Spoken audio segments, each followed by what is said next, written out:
I'm Chris Kane, the Executive Director here at CPWR, the Center for Construction Research and Training, and I'd like to welcome you to today's webinar with our partners at OSHA on outdoor and indoor heat-related hazards in construction.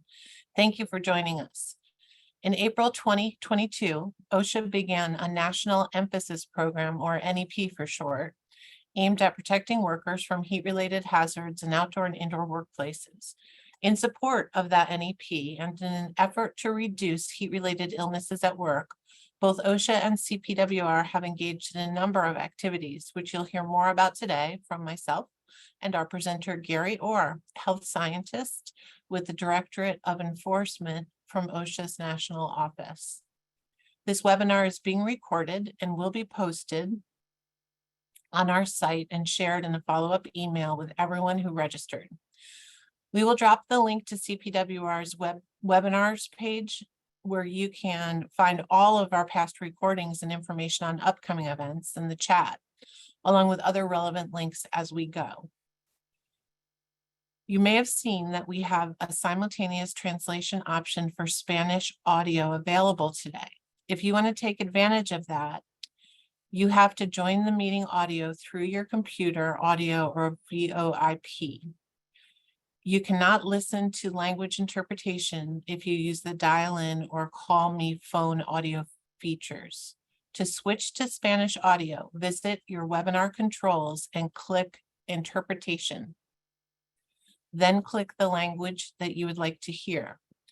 To hear the interpreted language only, click mute original audio. This is our first time trying a simultaneous translation, so please bear with us if we have any technical difficulties or need to do any troubleshooting.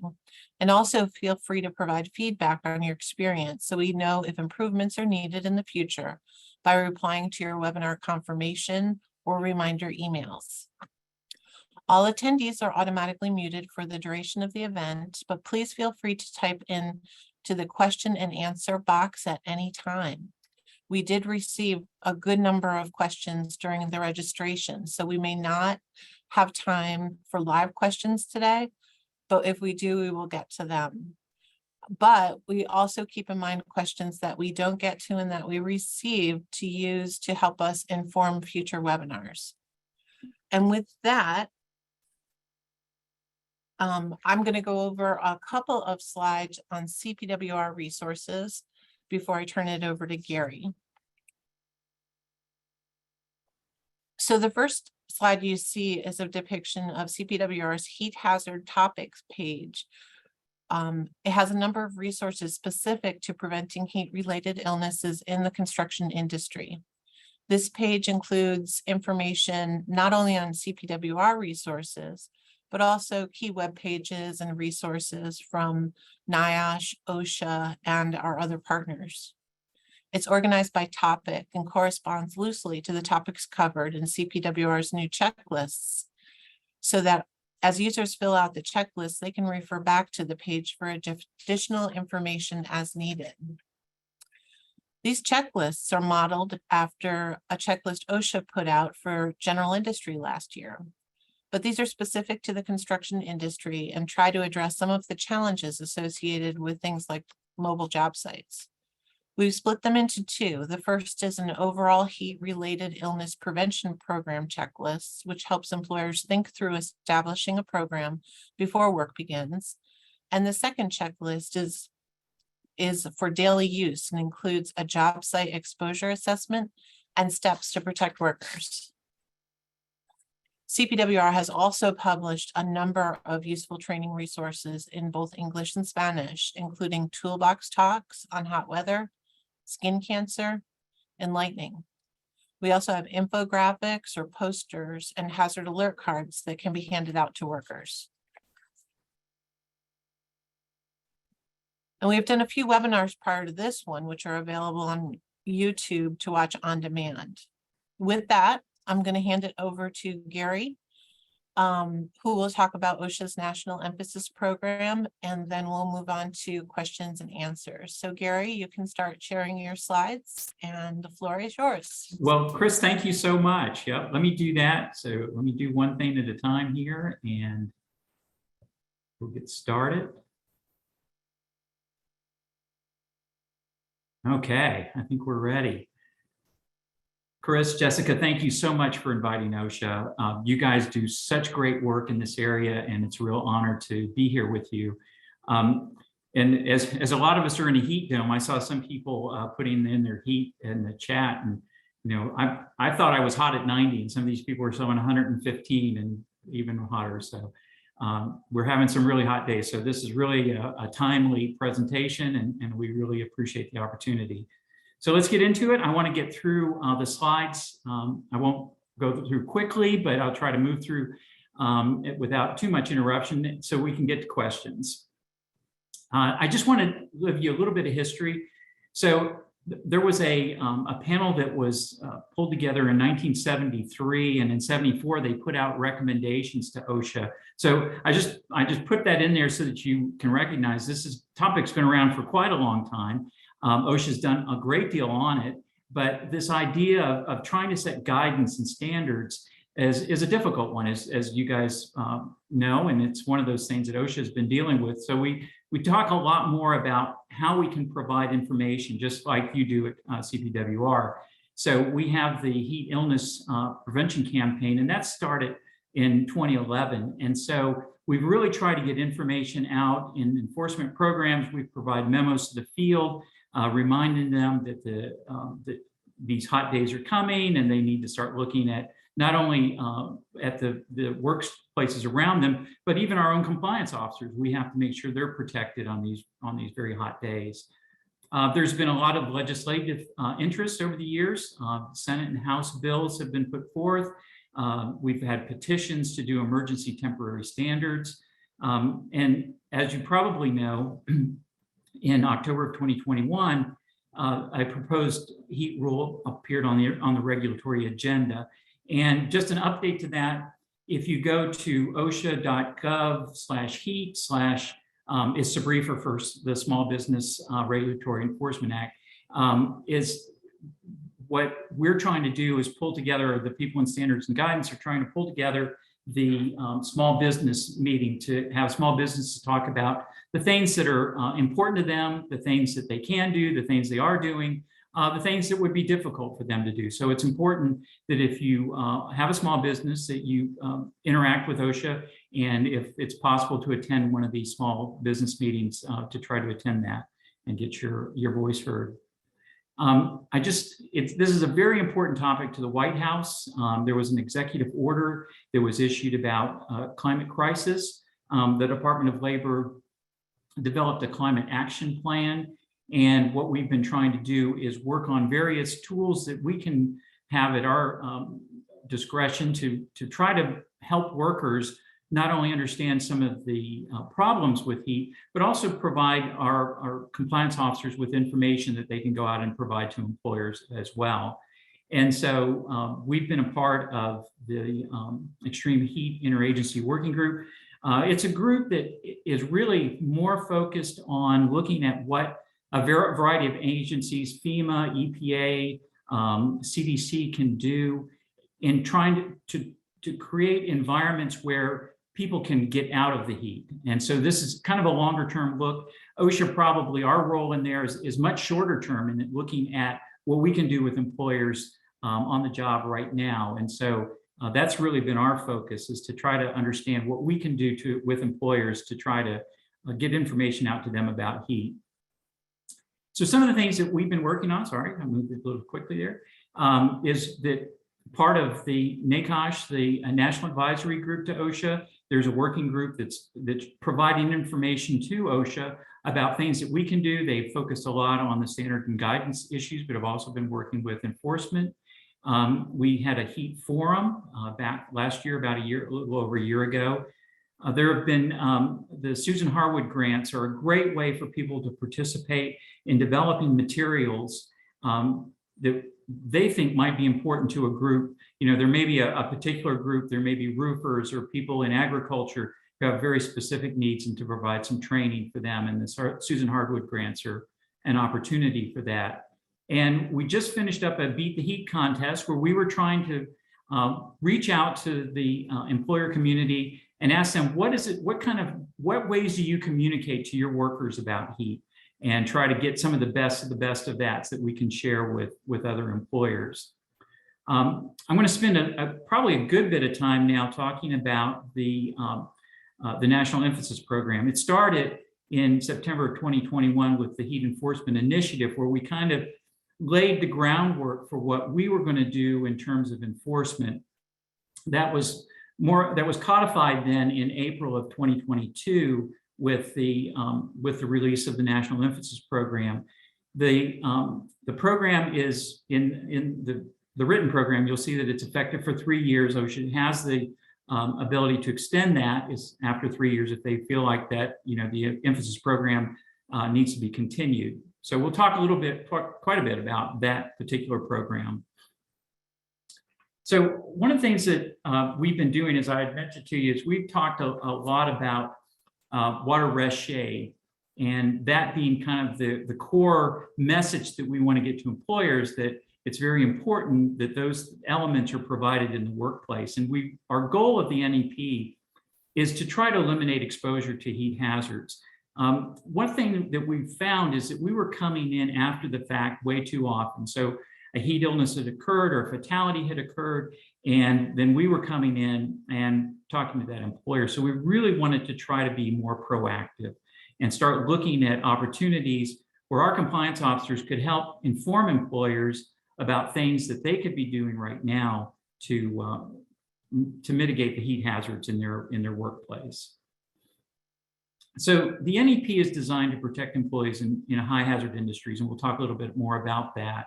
But it's important to remember it's for both indoor and outdoor heat-related hazards. So we're talking about both. I know a lot of times the focus is on outdoor employment, but there are a number of industries where there's heat generated within the work environment. And of course, on hot days, for a lot of those industries, it just becomes even hotter inside. So while they obviously have a lot more precautions because they're in the heat all year round, they also have an increased exposure as the outdoor environment gets hotter. It adds an enforcement component to our compliance assistance. And what we've really tried to do is make sure that we're trying to focus our enforcement efforts on those high hazard heat industries. One thing that's very unique about this particular NEP is that we're working in cooperation with our Wage and Hour division. Wage and Hour has their compliance people are in the field, oftentimes in migrant camps, working in agriculture, places where our enforcement people oftentimes aren't able to go. They can go there, but it's not obvious where to go as it is with the more traditional construction and manufacturing. But Wage and Hour have the people in those particular workplaces. And so by working in cooperation with them, if Wage and Hour is in a particular place and they're noticing that, let's say it's a migrant camp and there's no air conditioning, no cooling within the camp, they can inform OSHA and say, hey, listen, there's the potential for a heat hazard here. And I'm sorry, let's say move forward a little quickly there. And then work in cooperation with us to do a referral and a further investigation. So what's important about the NEP is there's two particular touch points. One is a heat priority day, and that's when the heat index, and those terms are very important. The heat index specifies conditions of temperature and humidity that form a feels like. You might have heard that kind of terminology from weather reporting, a feels like temperature of 80 degrees. So the ambient temperature might be less, but because of the combination of the two, it's 80 degrees. And I know a lot of you folks right now in Texas and Florida and California going 80 degrees, that'd be a wonderful experience, a lot better than what we're at now. But what we have to, and we'll talk a little bit more about what working in a hot environment can do. And so we have this, not only do we have the ambient temperatures, but the type of work that you're doing also increases the amount of heat load on the body. And so we found there's a really nice study that our folks in occupational medicine have done looking at fatalities, heat fatalities over the years, and have found that there's kind of a cut point there at 80 degrees of heat index. And so in order to be proactive, we set that as the temperature where we would like our compliance officers to do a couple of things. If they're on a programmed or unprogrammed inspection on a heat priority day, they're going to likely inquire about the heat injury prevention program. The NEP prioritizes an on-site visit for a complaint on a heat priority day. So a lot of times in the past, we've done a phone and fax, but on a heat priority day, where it's possible, we're asking our compliance officers to go and go to the workplace. And the idea then, and this is really important for you to kind of understand the distinction here, is to provide compliance assistance, to provide posters, wallet cards, the types of resources. Chris had mentioned the checklist that you guys have and OSHA has. Those are really critical elements for an employer who may not understand the importance of having a heat injury prevention program. The second touchstone that's important here is the National Weather Service has announced a heat advisory or warning.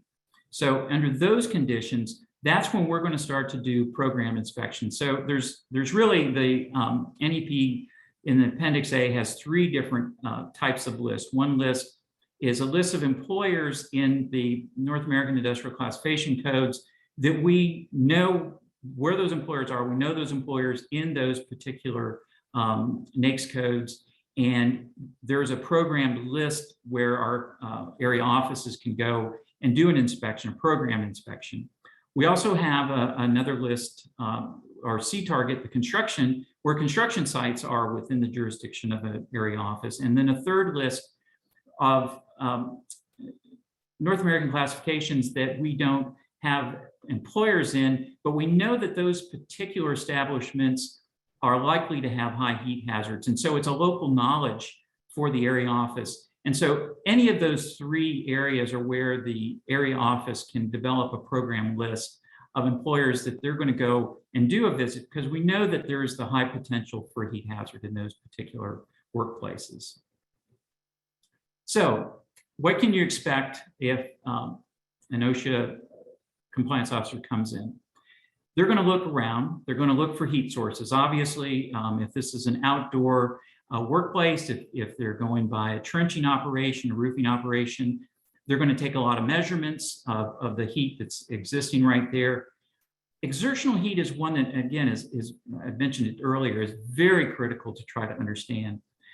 If somebody is doing work in a fairly cool, and let's say what we would consider a fairly cool environment, maybe it's 90 degrees or less outside, but they're shoveling with a lot of exertion. Maybe they're going up and down ladders. They're doing a lot of things to get the heart rate up, and so that exertional heat is contributing to their internal heat. And what's really important, the measure here of whether somebody is going to get a heat illness, is what is their body core temperature.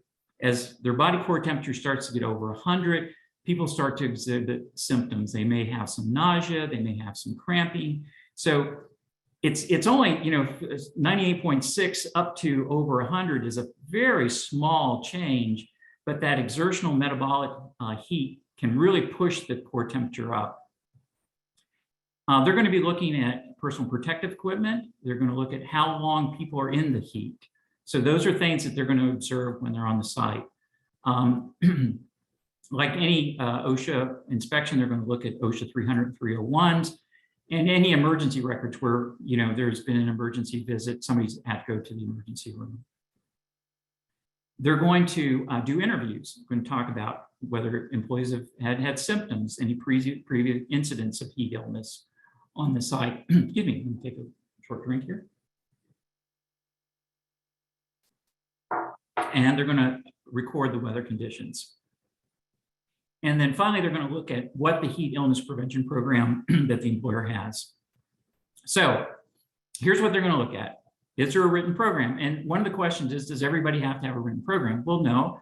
If it's being communicated to the employees, so employees can respond and go, yeah, we know exactly what our employer is expecting in a heat environment. Well, okay, you probably have communicated that program.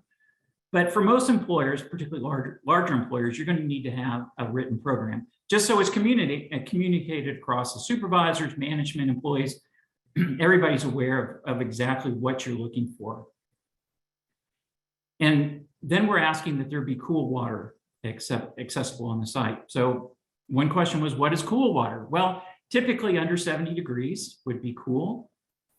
It's something that's not going to heat up the body is what we're looking for. And that people can get a drink of water if they need a drink of water. So we'll talk a little bit more about that, but there's, as it gets hotter, people are going to need to get a drink of water every 15 to 20 minutes. So the employees are going to have access to that. And so that's one of the things that we're going to ask the employer is, or the employees in an interview, do you have access to water when you need it? Providing additional breaks as the temperature gets hotter. And we're going to look for a cool shaded area for rest. And it's important that it's a cool area. There's been circumstances where people have gone to what would be considered a shaded area. So for example, somebody is complaining of types of nausea or cramps, and the employer says, okay, I want you to go over to this, we have a metal storage shed. It's open, but it's not cool, but it would be shaded. But that wouldn't really be helpful for an employee trying to cool down or even a rest break. So we really are looking for a cool shaded area. We're going to look for what kind of administrative control or engineering controls, administrative controls, work practices, or PPE that the employer has put in place. And really critically important, do the employees understand about heat illness? Do they understand the symptoms? Do they understand how to report? Do they understand what they need to be looking for, maybe in another employee that's on the job? And for supervisors, what do you do if somebody says, hey, listen, I don't feel good? We've had a bunch of cases where we've been called in and the employee has said, hey, I don't feel good. And a response from the supervisor is, hey, can you continue for the work shift? And, a lot of times the employee said, well, yeah, maybe I can continue for the work shift. But then we find that, they really couldn't continue. Their core temperature started to increase. And then we've had a heat illness that would have been easily preventable at that time to say, listen, we've got to take a break at this point. So that training is very critical. So one of the questions that was asked is about our enforcement data under the emphasis program. So I want to share some of that with you. So as of, since this started, the NEP started in April 8th of 22, and as of towards the end of June, we had 1,827 federal heat inspections. So for OSHA, we typically are looking at the federal inspection. So that would not include the inspections that state programs have done. And probably a lot of you in states with state programs, California, Washington, Minnesota, several others, Nevada, I think has one now. A lot of inspections have been going on in those states as well, but it's not captured in that particular number. And as you can see, construction is by far one of the leading areas that we've been into. And then manufacturing and other, we've been into agriculture, transportation, warehousing, food services, waste management. So a lot of other types of industries where people are exposed to a hot environment. We have over 1,000 unprogrammed inspections. So that is an inspection where it wasn't from our program list, and over 800 program inspections. Of the unprogrammed, we have nearly 600 that were from complaints and 58 where we investigated from a fatality. And so not all the fatalities ended up being heat related. We were called in because it was a fatality. We thought there might have been heat. And then it turned out that heat was not the ultimate cause. And so our fiscal year is, maybe you're familiar, starts October 1st. So October 1st of 22, since then, we've had 20 citations and 85 hazard alert letters. So if you're not familiar with a hazard alert letter, it's where we go in and on inspection, we find that the employer maybe has done some things, but there are clearly some things that need to be done.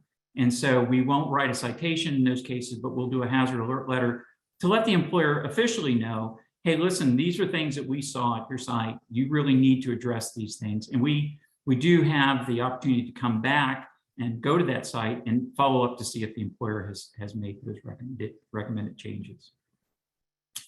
Okay, again, like Chris had covered, there's some resources. There's some great CPWR, and we covered those as well. There's a lot of resources out there. We have our heat illness prevention campaign. There's a lot of good resources, some other posters there that you're welcome to download. Safety and health topic pages has a lot of more technical information about, if you're looking to do some research, what should I be looking for? What are the hazards that I need to be looking for? What are the things that I can do to control those, or we call those abatements? What are the abatements that are possible? Those are all things that you would find on the safety and health topics page. There's a heat stress tool there. You can put in the WBGT, you can put in information about the employee, about the workplace, and it will give you some information about the heat stress in there. I've listed the CPWR and several other Alliance products that we have. These are products where our Alliance group has come together with these folks and said, here's something that we think would be both a good OSHA product and a product that CPWR, for example, can use on their website. If you're interested in how we would do an investigation, then the technical manual, the OSHA technical manual, OTM, you can go to that website and you can see how we would go through and do an analysis and evaluation of the heat hazard in that particular for that particular work site. I don't know if you've had the opportunity to look at the NIOSH OSHA Heat app. It's a great app. It tells you a couple of things. One, if you pull it up, if you have that right now on your phone or your on your computer, you can pull it up and it's going to give you the heat index. Now, it's important to understand that it's not going to give you the heat index for the heat that you're in. So, for example, if you're in an office space, it's not going to say, it's 72 degrees in your office. It's going to tell you what probably the local reporting station is, usually an airport, but it could be some other area. It's going to be somewhere in proximity to you, but it's not going to be exactly where you're at. The nice thing I really like about the heat app too is it gives you a forecast for the day. So let's say you're starting off in the morning. Let's say you pull it up and it says the heat index is 75 degrees. And well, that's not too bad, pretty comfortable right now. But you can move forward in the day and you can see what the heat index is going to be at 2 o'clock, 3 o'clock. And so you might be moving from maybe a warning area to a danger area by 3 o'clock. So you can kind of plan your day and go, hey, listen, we need to really be thinking about 2, 3 o'clock. What are we going to do to try to make sure that folks are hydrated, they have plenty of shade, plenty of water? If you're looking for federal agency types of heat resources, this is from the interagency group.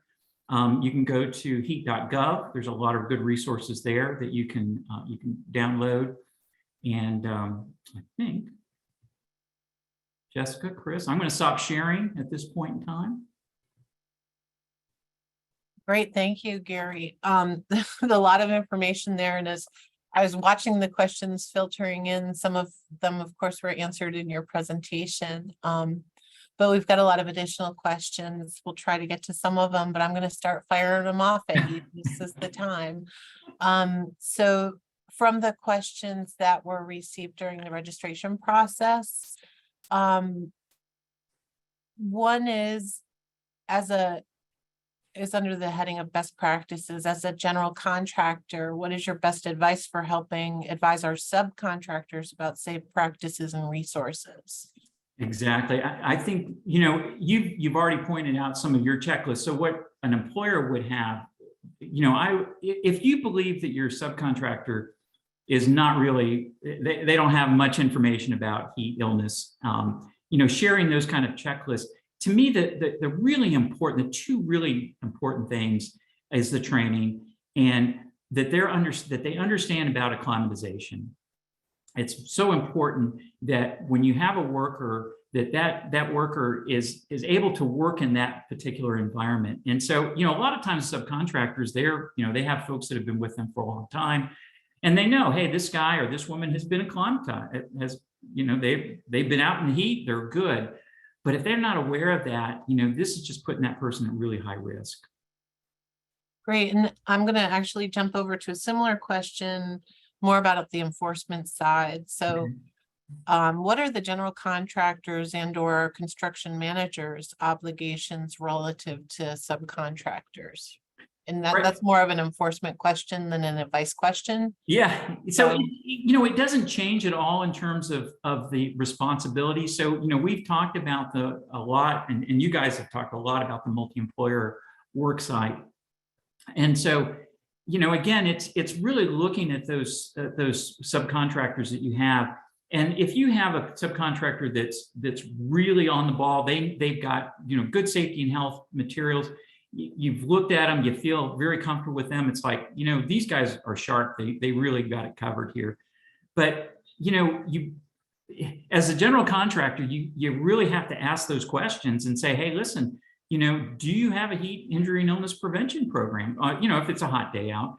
And, if you get this quizzical look like, well, what are you talking about? It's really time for you to step up as a general contractor and say, hey, listen, well, here's what you really need. Because there is that joint obligation as that employee comes onto your work site. Right. And you mentioned the multi-employer citation policy, which is a pretty well-known doctrine in the construction industry on how OSHA goes about citing different employers based on the hazard. So yes, ma'am. That would definitely apply. As far as individual risks, are you aware, or are there certain common prescriptions or other medications that workers take that would increase the likelihood of heat-related illnesses? There are, and this is really a touchy subject because there's a great paper that our occupational medicine people have put out about their findings about amphetamines and the fact that some of these workers, there was a fatality, and there oftentimes it's sad because these are fairly young people. They come to work, they've taken speed, and it's really caused some heart problems and ended up in a fatality. But that's probably that's kind of the rare ones. Some of the ones that are more common are people that are on diuretics. Obviously, diuretics are taking water out of the body, and so you don't have that opportunity to sweat quite so much. There's, let's see, I'm trying to think of some of the others. There's some medications that can cause skin rashes in the sun. So, well, certainly maybe not something we think about in terms of a serious injury, but certainly those medications, that person's going to go, gee, I've got this terrible rash, and it might very well be because of the sun. So there are medications that really do affect your ability to withstand the heat. And the tricky part is you have to really talk to your human resources people about what questions you ask people. I mean, this is not, these are personal medications. And I know a lot of times we want to know these answers, but you really have to be aware from your human resources people how to ask those questions and how to make sure that you're not getting into asking information that's private information. Yeah, I think that's tricky. You mentioned a couple times how your occupational physicians have done research or produced some guidance. There's been questions in the chat. If there was any way we could share those. I don't know, Gary, if you would be able to provide any links to any documents for us to send out in a follow-up email. Sure. Yeah, sure, Chris. Yeah. So to get some of those kind of references that you've talked about in the studies that your docs have done. So I think that might be of interest to at least some of the participants. Okay. Hydration. Here's a question. Are there any guidelines for water? Is too much water an issue? Likewise, there were questions of sports drinks, and is there a balance? So kind of combining a couple of the questions that Good question that comes up a lot about how much should you drink. So particularly under heat advisory, when people are in a hot environment, the general advice is every 15 to 20 minutes, a cup of water. So probably about a quart, a little less than a quart of water an hour. And there is, you can drink too much water. So when you start to get into, quart and a half or so in an hour's time, you probably are drinking a little too much water at that point in time. Sports drinks and drinks that put back elements back into your, particularly sodium and potassium back into your system. That's always a really good question. That's good. You're losing salts, you're losing potassium as you sweat. You have to be really careful about the amount of sugar in some of these drinks. So you want to avoid drinks with a lot of sugar in it. When people are drinking a lot of water, oftentimes they have some flavoring in the water is helpful. It helps you to drink the amount of water that you should be drinking. And so sometimes the flavoring is a good thing to have. You just have to be really careful that you're not offering people really sugary drinks. Great. Jumping over to enforcement, which is near and dear to your heart. Recently OSHA announced the way they would be using the instance by instance enforcement policy. Does that apply to heat? No, it doesn't. It's very restricted in terms of the use of that. And I don't recall offhand which are the enforcement that it applies to. If people want to know, they can certainly send us a note and we'll send that, but it doesn't apply to heat. Okay, great. We got a question prior to the webinar about the challenges, I think, and I think you saw a lot of the text that came with the question, but particularly in a job like asbestos abatement, there's Right. heavy personal protective equipment, you're working inside of a containment and with respiratory protection as well. So how is an employer to handle rest breaks and sufficient water intake in that type of environment? That's a really good question. So unfortunately, you guys had sent that to me in advance, and I asked some of the folks in our enforcement who have a lot of experience in asbestos. Said, well, what would you guys do?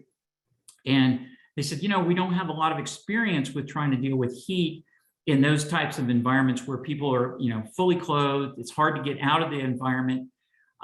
So we didn't, my group of folks didn't have any particular ones. There was some suggestions. Apparently there's some respirators with drink tubes. We don't know anybody that's used them. Maybe you have some suggestions.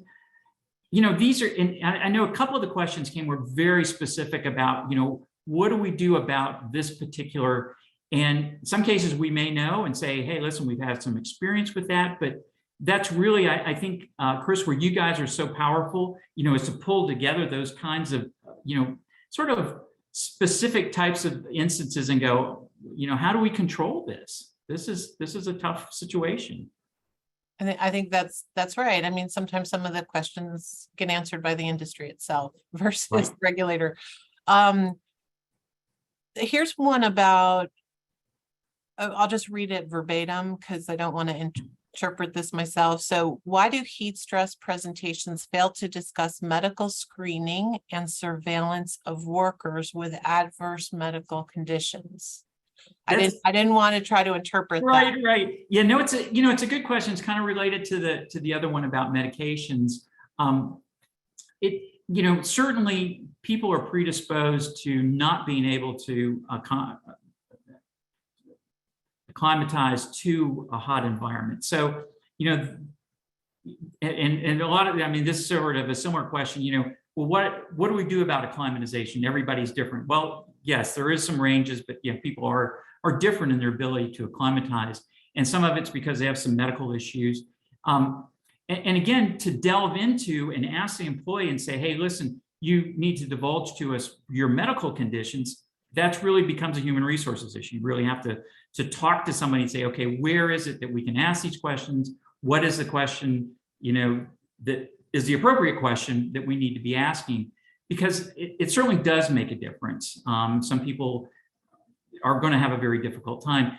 One of the things question that comes up now, because I think particularly after COVID, is what do we do about temperature monitoring? Can we monitor temperatures? I think that's certainly doable now. I think we're seeing more and more people, at least during COVID, who are looking at temperature. And again, the real important issue here is what is somebody's core temperature? So if we had a way of saying, hey, your core temperature is now getting to 101 and tends to be rising. We know this person's in trouble or going to be in trouble fairly soon if their temperature keeps rising. So how do we monitor that? And you could put on an Apple Watch, right? I mean, some of those are monitoring temperatures these days, but I don't think employers are ready to do that. They're not ready to have, that kind of information.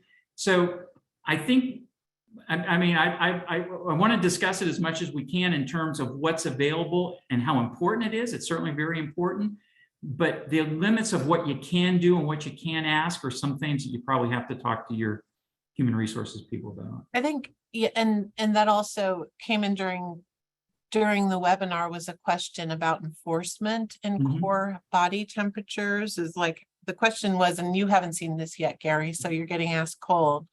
But it's similar to what you were just saying. How will the COSHA or the compliance officer measure core temperature in workers? And I think what you're inferring is that there's no intention right now for OSHA to measure core body temperatures in workers. Exactly, right. No, that's not in the foreseeable time. Things change, and maybe, as standards and guidance starts to develop things, maybe that looks like a direction, but no, we don't see that. Although, Chris, that is the critical question. Once those core temperatures start getting up to a certain level, we know this person's going to be in trouble.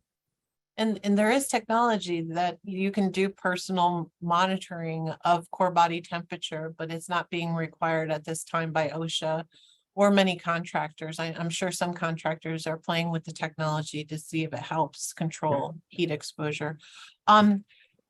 Again, with exposure, and this came in a couple different forms, both during the webinar and before, and it's basically, why does OSHA, for the purposes of the National Emphasis Program, focus on heat index temperatures or that type of thing versus WIBJET reading? Right. Good question. We had another question about using the predicted heat strain, which is a European model. What we wanted to do is make sure that the employer was able to have easy access to information. So that's why you see the heat index, which is put out by the National Weather Service. And that's why we do our program inspections based on heat advisories and heat warnings from the National Weather Service, because we felt like, well, first of all, we were unsure that a lot of employers would be able to use the WIBJET, the wet bulb globe temperature gauges. So we didn't know if they had access to them, if they had access to that information. Although, just sort of as a side note, I saw that the National Weather Service has got an experimental site with WBGT on it, which is interesting. Let's see where that goes. Great. But I think WBGT is a much better indicator of whether there's a heat stress environment or not. But I think just so that it's easier for the employer to understand, do I have a situation where I need to start to have action? I think that's why we picked the heat index. Okay, great. And these are also related to the NEP. Several questions related to indoor work. Number one, does the NEP cover indoor work? Number two, is there an upper or a lower threshold for consideration? And number three, have there been any heat related illnesses reported under, say, 50 degrees ambient temperature? Those kind of questions. I don't know if you can address them as a group. Sure. Yeah. Well, we'll talk about that as an issue. Yes, it does apply to indoor workplaces. We know that there are a number of indoor workplaces where we have radiant heat sources. We've got commercial laundries, we have foundries, bakeries. All of those are generating heat. And like I said, a lot of times those facilities, and you saw that we've inspected warehouses, a lot of times those facilities don't have any kind of air conditioning. They use air movement as their way of cooling, which is fine under low humidity situation, not real high temperature, low humidity. But once you start to get a really high outdoor temperature, those don't cool very well, and so we do have some situations where we have indoor heat illness programs. So given that, I think the next question you were asking is about temperatures. And, so there's kind of two different temperatures. One temperature is if you and I are sitting in an office and we're working, what would be a temperature that would be good for us to work in? Well, typically probably under 76 degrees. Once it starts to get over that, it's uncomfortable. Does that mean you'll get a heat illness? Probably not. Probably means you won't be very comfortable though. So your efficiency is going to go down quite a bit, but probably not a heat illness. So, do you in a sedentary indoor environment, do you want to say, hey, listen, we've got to think about 76 as being maybe a max here. If you're in a bakery or you're in a situation where there might be high temperatures, in a laundry, you might have high humidities, you're probably going to be looking at WBGT temperatures again. And again, it's very important that you consider what is the exertional heat as well. So what is the metabolic rate? So if I have somebody, let's say, working in a laundry and their work requires a lot of physical activity, so they're maybe dumping hot clothes, wet clothes into a dryer, you probably are going to have to start looking at WBGTs that are below 90, probably in the 80, mid to high 80s, where you're going to start to see those people really start to develop some bad situations. So that's, and I think there may have been a third part, Chris. I've actually moved on in my mind, trying to prepare for the next question. I'm sorry, I should have. It's basically I think, have there been illnesses reported under, say, 50 degrees? Oh, yes, right. Is there an upper threshold for stop work or things like that? Just like temperature ranges that are recognized. That's a good question, because if you look at the Washington State outdoor heat standard, I think it starts, I'm going to say it's at 55 is a low temperature. And they're saying, hey, listen, if you're in a non-breathable suit and you're doing high metabolic work, then you very likely could be in a heat stress situation. So yeah, there are situations where because there's an inability to sweat with exertional heat, that at fairly low temperatures, you have people with heat illness, right? Okay, great. There are some questions that you're probably not prepared for that have come in, but there's a theme emerging. The approach that OSHA has to lone workers. And are there any experience that you've had in the Directorate of Enforcement programs under the NEP, or do you have guidance for those employers who employ lone workers? There was also a question related to what some contractors are using as a safety measure of different monitors on lone workers that can sense when, if somebody goes down or if somebody stops moving around. I don't know if you had any experience with this NEP and dealing with the lone worker issue, which is a big issue. It's a big issue, and it's really an important one, because a lot of our precautions don't help when we have a lone worker. So we don't have a buddy there. Oftentimes it's very difficult for that worker to communicate to somebody. And so the things that we would normally have in a regular workplace, we don't have there. So it's really important on hot days. We had this with Courier. They were out on their own. They had just come back to work from some medical leave. They came back on a hot day, very, very hot day, and the vehicle was very hot. And they were in communication with their supervisor and said, hey, listen, I'm not feeling very good. And the supervisor said, hey, listen, is it possible for you to complete your shift? And the worker said, yeah, I think maybe I can complete my shift. And they didn't complete their shift. So those kind of communications are really important. And when the answer comes back, I don't feel good, and it's a really hot day, I think that it's not then up to the employee to go, hey, listen, can you work through this? It's really up to the supervisor to say, hey, listen, we need to talk about what to do now. Something has to change here. Great. Jumping over to hydration, there's a couple questions that came in. Is there any kind of medical definition of dehydrated, or is there any guidance that OSHA is using in that regard related to how to, help employers identify when folks may be dehydrated? That's a good question, and thank you. That one came in advance, so it really made me think. What is the definition of dehydration? So I started looking and poking around, and interesting enough, I didn't find anything. I think probably the best, in terms of medical definition, is that when they do a blood test, they can look at the blood chemistry and they can see that you have really high sodium levels. You're passing a lot of sodium and potassiums. I mean, obviously, we don't want to do that on the job.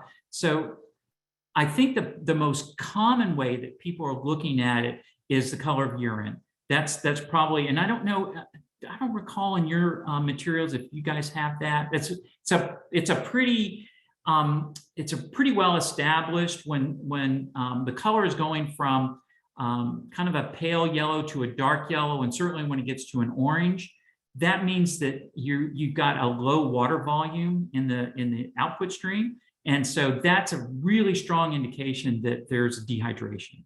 And so that's probably one of the easiest ones. One of the things that's really important kind of takeaway is that some people say, well, hey, listen, if you're thirsty, you should go get hydrated. And that's probably too late. So what you want to do is get in advance of. So, for example, it's going to be a hot day. Make sure that workers are hydrating before they go on the job. After their lunch break, they're hydrating. As you get into the hotter part of the day, and then taking those regular breaks with water. So, don't count on the fact that somebody said, "Hey, really, I'm really getting thirsty," to be that indicator that they need water. I think that's important because you kind of gave the rule of thumb that we believe in too is a cup of water every 15 minutes on average. Mm-hmm. But is there any guidance, or does OSHA have a view on the temperature of water? I mean, is cool or cold or tap temperature, does it matter? Well, it shouldn't be warm, right? So that's kind of the starting point. And again, I think if you're looking at water that's less than 70 degrees, which is probably close to tap, is probably good. I think if you can get cooler water, that's better. On the other hand, what you want to advise people not to do is on their lunch break to have hot coffee. I mean, hot drinks, hot food doesn't increase core temperature for a long period of time, but it will increase it in the short term. So you want to make sure you kind of avoid getting hot stuff, particularly in the hot part of the day, and get those drinks, those cups of water below 70 degrees. So it tastes cool, and obviously cooler is better if you can get cooler than that.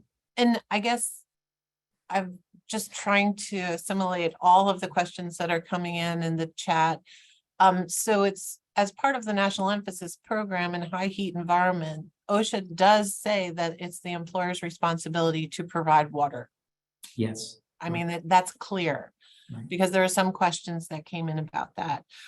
And then from a new standards point of view, there have been a few questions. One that came in pre-webinar, do you think OSHA will enact an emergency standard for water breaks? So, we were petitioned to do that. I'm trying to remember, it seemed like it was a couple of years ago when we had a petition from Public Citizen to do that. We're in rulemaking now, so I would think probably not, but those things change. I mean, we are in a really, really hot season right now. A lot of people are in a heat dome, and I think there is kind of a general question that says, well, what is OSHA, what are employers doing about that? And so I think that there is sort of that question about, shouldn't there be a standard that requires things to be done? But I don't hear anything right now but that's all, enforcement is different than the standards and guidance. So they may have more information on that than I have. Right. And you mentioned that another directorate at the National Office, the Directorate of Standards and Guidance, is working on a comprehensive heat standard. Right. Is there any official OSHA line as to a timeline on the promulgation of a proposed rule for that standard? That's a good question. And I don't know, there is a timeline of events, and I don't know if there is dates associated with that. There are certain things that have to be done. And the next milestone is the Small Business Regulatory Affairs Sabrifa. I know it is Sabrifa. It's the next event, and I think that the standards and guidance, they're looking for people to say, hey, listen, I'm interested in that. I'm a small business owner. I'd like to participate. I think that that's a next opportunity for people to engage in that. Yeah, and I just looked up the regulatory agenda while you were speaking, and Uh-huh. that is the next thing on the list for the heat rulemaking, and there is no time identified for a proposed rule at this point. Right.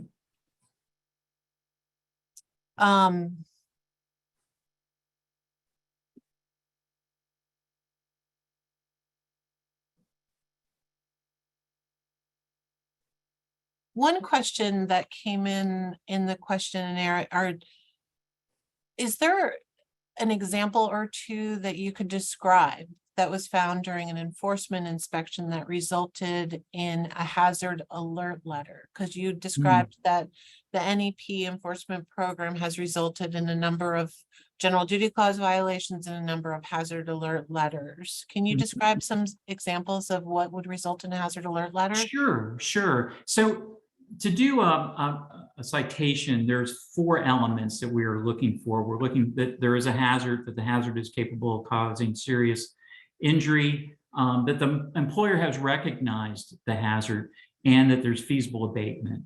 And so, we might come into a situation where we find out that the employer has done some things. Maybe they have tried some rest breaks in shade, but they haven't provided water. And so we might say, hey, listen, it looks like you've done some things, but we really think that these are some things that you need to do. For example, the training might not talk about acclimatization, or it might not talk about, symptoms. And so we'd say, hey, listen, yeah, you've done some good things here, but you really need to include some of these things. And so we would write them a hazard alert letter just as kind of an official way of saying, hey, listen, we did an inspection, we saw some things. And sometimes in the hazard alert letters, they'll say, hey, we found some good things. Here's some things we thought you were doing well, but here's some things you need to improve on. Great. And with that, I'm going to consider that the last question. There's many, many more that have come in through the Q&A and through the chat that we are going to definitely hold on to and figure out if we can do something else or perhaps another webinar to try to answer some of those questions. But I wanted to take this opportunity to thank you, Gary, and thank Jess for being our host for the webinar, as well as all the attendees who participated. We have great participation today, as well as our Spanish language translators. We got some feedback in the chat that it was going well and it was appreciated, even though I was speaking too fast for the translators at some points in time, and I apologize for that. But with that, thank you, Gary, and thank you everybody for attending today's CPWR webinar with guest OSHA. And I hope you have a safe and healthy afternoon and rest of the week. Thanks, Chris. Thank you.